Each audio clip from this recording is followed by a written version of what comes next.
This wasn't the trip I planned. I came to Hong Kong with a friend, but after day one, everything changed. What started as a girls' trip turned into my unexpected solo journey through one of the world's most crowded cities.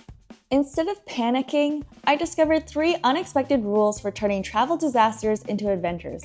Rules that I now use on every trip. Here's how to make the best of plans gone wrong. Let's rewind.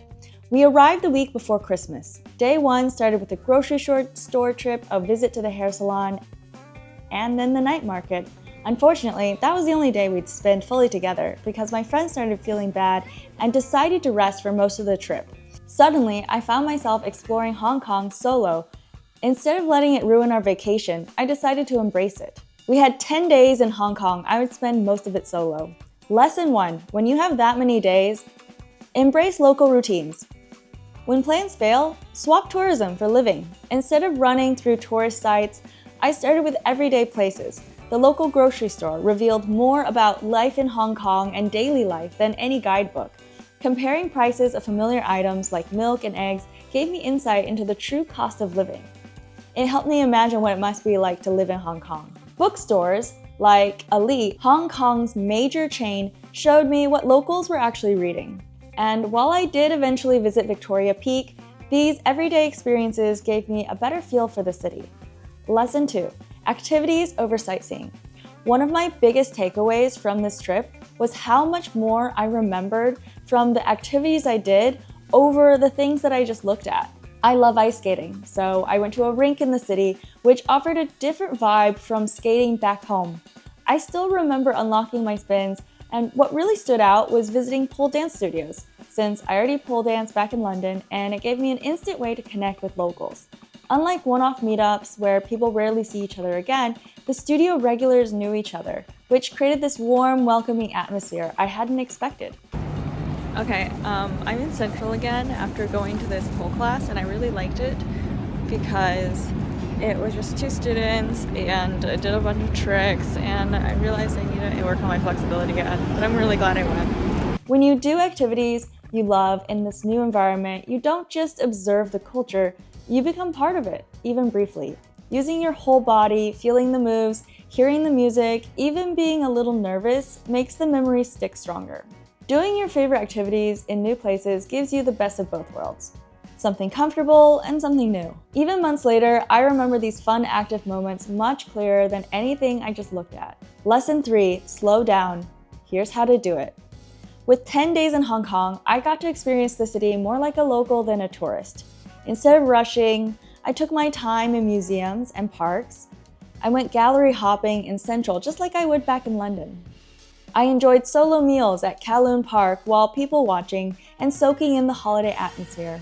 One of my favorite ways to connect with the city is reading. I like to pick a book or movie that's set in the city I'm about to visit. I usually try to pick something uplifting so that it gives me a sense of what it's like to live in that city through a story that I can relate to.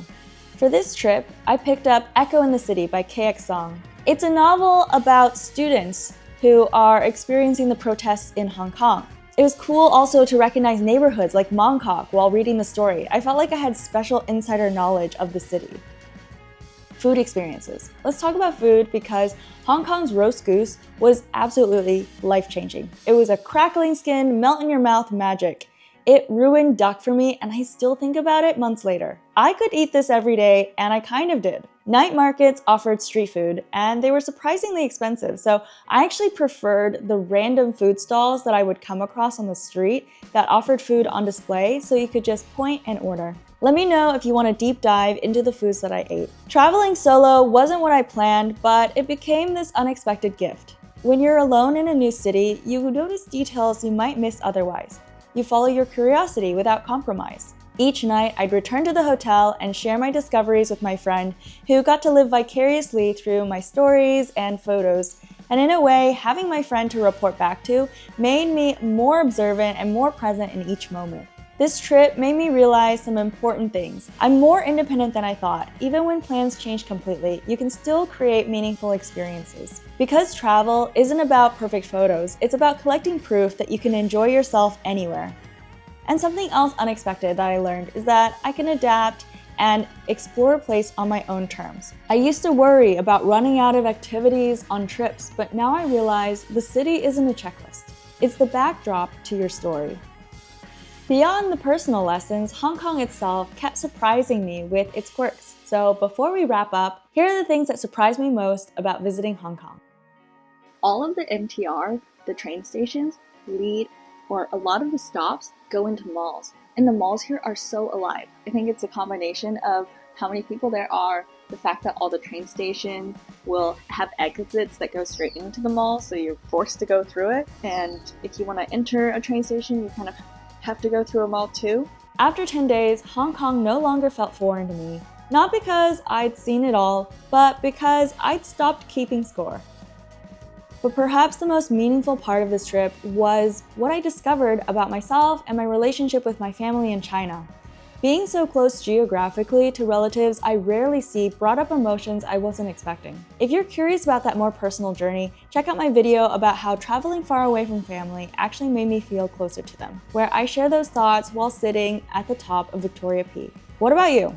Have you ever had plans completely change during a trip? Let me know in the comments, and if you enjoyed this video, then hit subscribe to see what I learn next, and let me know if there's any part of this video that you want me to do a deeper dive into. Thanks for watching, and I'll see you in the next one.